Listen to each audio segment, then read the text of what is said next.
Cristian is a graduate of law and political science at Cornell University, is one of the Ivy Leagues of the United States. And those of you who are in the think tank world, New Directions, Center for the Renewal of Culture, he should be the point man for anything that has to do with ideas. There is a wonderful book of a great economist and from Chicago boys, so he just writes in econometrics, Claudio Sapelli, about inequality in Chile.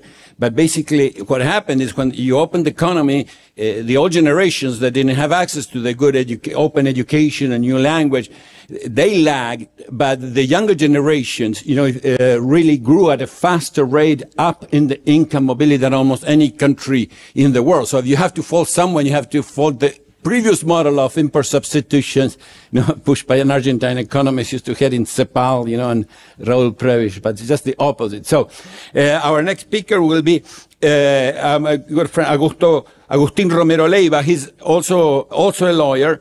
He was elected in the Congress several years ago, but re-elected again for a new mandate that's going to finish in 2026.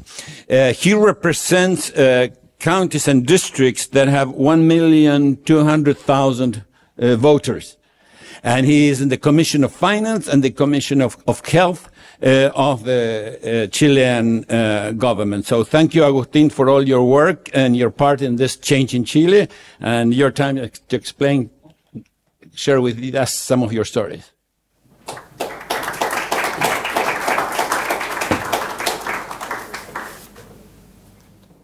Well, thank you very much for the invitation. Thank you very much to Stephen and all his team. It's an honor for me to be here in Zagreb with you. And I apologize for my English inspired in my favorite singer, Julio Iglesias. Well, let's go. The Chilean economic model, why it matters to Europe. More than setting Chile, it's an example to Europe.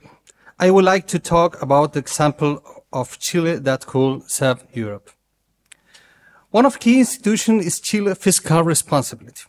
In one word, the obligation of the government to manage public resources in an efficient and transparent manner. With the fiscal responsibility, Chile has achieved economic stability, has reduced the public debt, and has promoted responsible growth over decades. Chile has a number of laws and institutions that help to promote the fiscal responsibility. 1. A structural balance rule. Established in 2001, this policy commits government to maintain a structural balance, which budget balance adjusted for cyclical fluctuations in economic activity. It's made to promote the fiscal sustainability, the long term, independent of the short-term economic conditions. 2. Fiscal responsibility law. This law passed 2006 restrict the use of fiscal surplus. It mandates that portion of any surplus must go to pension reserve fund to finance future pensions liabilities and economic and social stabilization funds to finance fiscal deficit and debt amortization. These funds were critical for Chile during the pandemic and the sink of fiscal responsibility and compromise. 3. Independent fiscal institution. The Budget Office prepared the budget, while the Fiscal Advisory Council provides independent evaluation of the government compliance with the structural balance rule. The autonomous central bank also is a key player with the Chilean economy. 4. Transparency. Chile has made efforts to improve fiscal transparency, including publishes detailed budget information, and implementing a comprehensive public financial management system. These mechanisms work together to ensure that Chile maintains fiscal discipline, promote economic stability, and manage public resources effectively for the benefit of its citizens.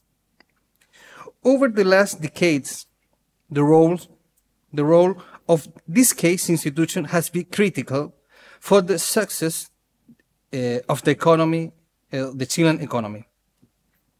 In the last few years, although political and social pressure has challenged this institution and the appreciation of the commitment of all actors in the political spectrum, Congress, executive, judiciary, has tested the system.